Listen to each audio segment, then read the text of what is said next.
여기 아이를 갖게 해달라고 기도하는 한 여성이 있습니다. 졸면 안 된다. 몸이 흐트러지면 실이 끊어져. 실이 끊어지면 차선 또한 끊기는 게요. 연지아 씨는 연려가문으로 소문난 단골 춘당댁의 며느리였죠. 어서 계속 지성을 다해서 산신님께 빌어라. 비나이다 비나이다 산신님께 비나이다. 많은 노력에도 불구하고 몇 년 동안 아이 소식이 없게 되자 시어머니 노마님의 갖은 압박을 받게 되고 결국 가문의 대를 이어줄 씨바지를 드리기로 합니다. 그녀의 이름은 사월, 과거 아버지가 이끄는 사당패의 일원이었죠.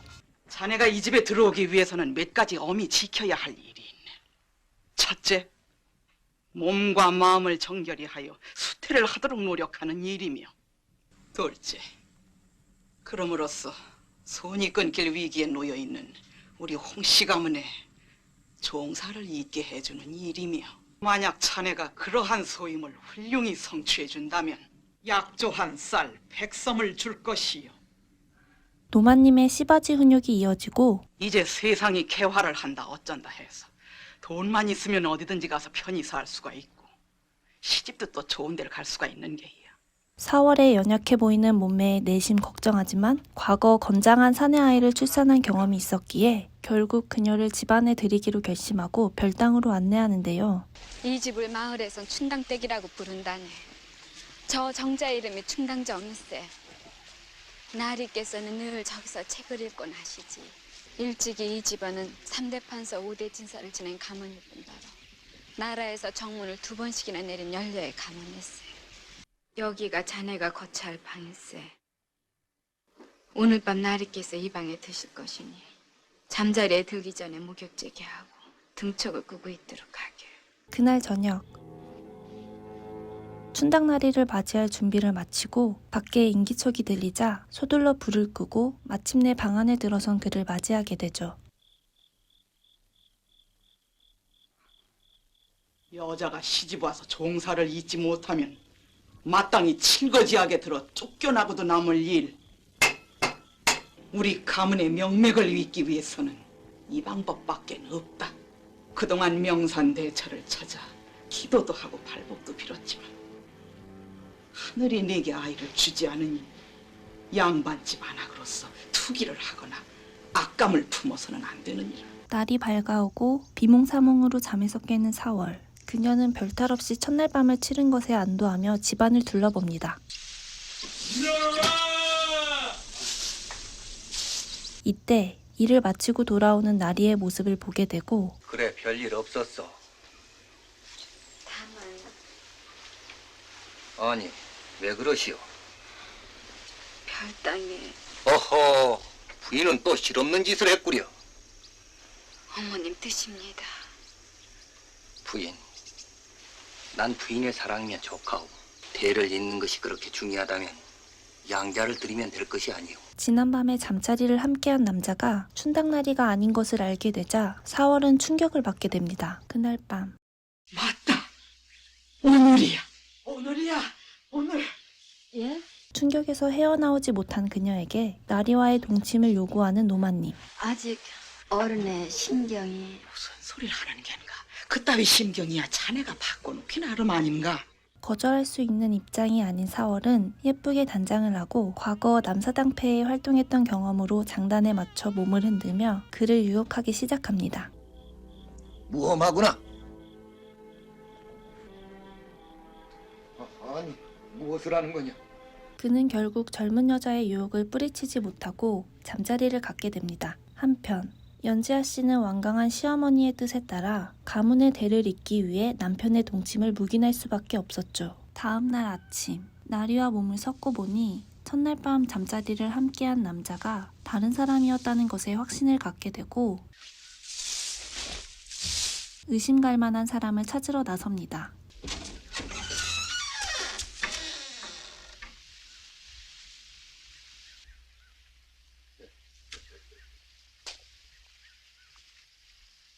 장작을 패고 있는 머슴 성삼이 눈에 띄고 그를 떠보는 4월.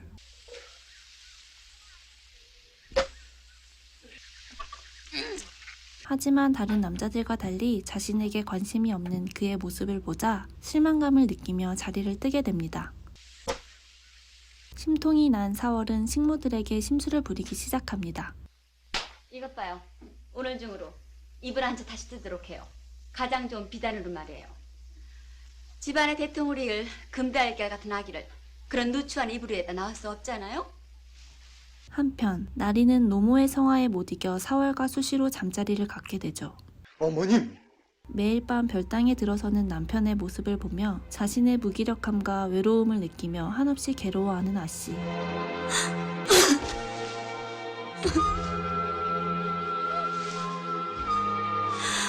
그러던 어느 날 해하가 별당댁을 데리고 절에 가서 불공을 드리는 게 어떻겠느냐.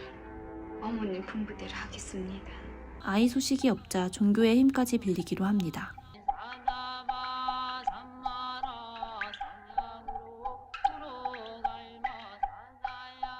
그날 이후 평화로웠던 춘당댁에 한 남자가 나타나 소란을 벌이기 시작하는데 자신의 딸이 씨바지로 들어선 것을 알게 된 4월의 아버지였죠. 웬자가 술이 취해 남의 집에 들어와 행패인고? 나오셔. 이 집 주인이 내 사위가 된다는 얘기요. 이리와! 여기가 어쩌라고 수중간이야.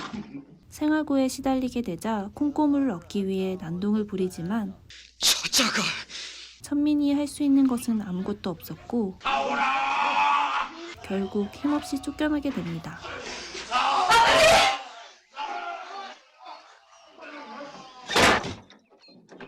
그런 아버지를 바라만 볼 수밖에 없었던 4월. 아버지가 신경이 쓰인 4월은 몰래 음식을 싸들고 그를 찾아 길을 나서게 됩니다. 30냥이다. 필경 돈이 필요해서 온 모양이니 전해주도록 하고 별당댁을 빨리 데리고 오너라. 4월의 행실을 알게 된 아씨는 가문에 폐가 될까 염려스러워 돈과 함께 성삼을 보내고 자신도 서둘러 집을 나서게 되죠. 한편 아버지와 만난 4월. 다들 굶어 죽이 생겼어. 죽어도 널 찾아오죠 않으려고 했단 말은. 아버지, 모두 흩어지세요. 이제는 어딜 가도 사랑패들을 좋아할 줄 몰라요. 어디 가서 땅을 파고 살든 머슴살이를 하든. 무슨 소리 말어? 아버지의 꾸지람만 듣고 뒤쫓아온 성산의 손에 이끌려 다시 춘당택으로 향하게 되는데 이때 갑자기 꽃놀이를 시작하는 4월. 평소 호감이었던 그를 유혹하기 시작하고 아름다운 4월의 모습에 제대로 홀린 성삼. 결국 그녀의 손길을 뿌리치지 못하고 함께 사랑을 나누게 되죠. 이 과정에서 성삼이의 점을 발견하고 그가 첫날 밤을 함께한 대상임을 확신하게 됩니다. 그리고 아씨는 그 모습을 말없이 지켜보고 두 사람을 이어주려고 하지만 별당댁은 성삼이를 어떻게 생각하고 있어? 내가 중신을 쓰면 어떨까 하고. 왜 내가 하필이면 그런 공 같은 머슴 놈에게 차라리 절들어 죽으라고 하십시오. 정말이지 그런 머슴 생각한 일조차 없습니다. 4월은 오히려 역정을 내고 당황한 그녀를 위해 화제를 바꾸는데요. 아직 아무 증세도 없단 말인가? 죄송합니다, 마님. 계속해서 잠자리를 갖지만 신체에 아무 변화가 없자 답답한 속내를 털어놓지만 아이를 갖지 못하는 쪽은 여자 쪽이 아니오라.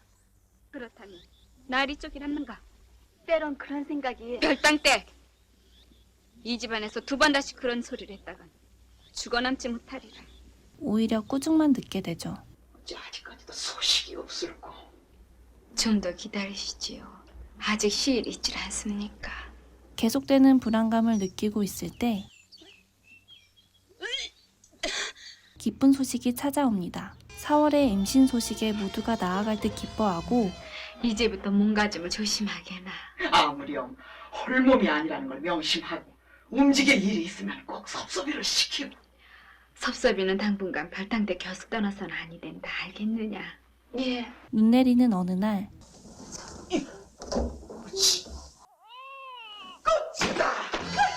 마침내 아이를 출산하는 데 성공하지만 이 과정에서 4월은 정신을 잃게 되고 생명의 위독함을 느끼게 됩니다. 하지만 그녀의 건강에는 관심이 없고 오로지 아이만 바라보는 모자. 의원을 모셔와 치료를 하는 순간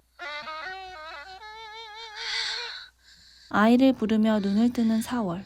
별당댁이 겨우 깨어났습니다. 조금만 늦었어도 생명을 잃을 뻔했다더군요.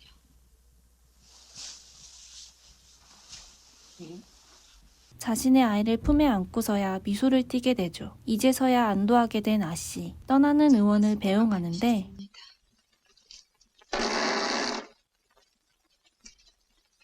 저 아이가 마님의 서생이었다면 얼마나 경축할 일입니까? 마님의 출가를 따라 이곳으로 온 이후 난 이 직업을 택했지요. 사실 그는 과거 양반집 자제였고 아씨와 혼인을 맺으려 했지만 가문이 몰락하면서 신분을 잃게 되자 그녀를 잊지 못하고 주위를 맴돌고 있었던 것이었죠. 매몰차게 거절하는 아씨를 보고 의원은 더욱 그녀에 대한 사랑이 커져만 갑니다. 더 정들기 전에 유머를 드려야 돼. 하지만 너무 매정한 것 같습니다. 그렇지만 그 인정이 말썽이 날 수도 있다는 걸 알아야지. 어머님 말씀이 옳으신 것 같소. 정들기 전에 떼버립시다. 목적을 달성한 모자는 4월을 집에서 내쫓으려고 하고 설상가상으로 아버지가 위독하다는 소식을 전해 듣게 됩니다. 이번에 난 그 자식만은 꼭 한번 안아봐야만 눈을 감을 것 같거나. 죽기 전 손주를 안아보는 것이 유일한 소원이었던 4월의 아버지. 데리고 오겠어요. 노마님을 찾아가 애원하지만 죽어가는 나비의 마지막 소원입니다. 아기를 한 번만 안겨보고 오겠습니다. 닥치지 못할까? 앞으로 2번 다시 그따위 수작을 하면 살아남기 어려우리라. 거절당하자 몰래 아이를 데리고 나가려는 순간 아씨에게 발각되고 그 씨문 뭐들 하는 거냐? 년을 당장 내치거라. 그 자식이 내 자식입니다. 이 집안의 아기가 아닙니다. 결국 쫓겨나게 됩니다.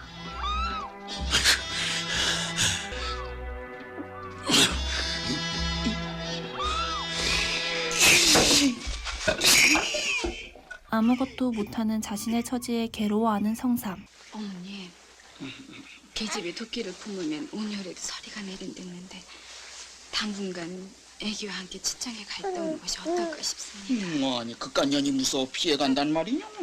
어머님, 그 의견이 좋을 듯 싶습니다. 소문이 날까 두려웠던 그녀는 당분간 아이와 함께 친정에 내려가기로 합니다. 한편 만신창이가 된 채로 아버지에게 향하는 4월. 하지만 그녀의 아버지는 이미 세상을 떠난 뒤였고 한순간에 아버지와 아이를 잃게 되면서 극도의 상실감에 빠지게 되죠. 그 순간 아이의 환청을 듣게 되고 아이를 찾아 나서는데요. 그 시각 아이와 함께 친정으로 떠나는 아씨. 섭섭아, 내 말은 이때 발걸음을 멈추는데 지금부터 내 말을 잘 듣도록 해라. 우리는 지금 친정으로 갈 것이 아니다. 네? 넌 아기를 안고 성내골로 가거라.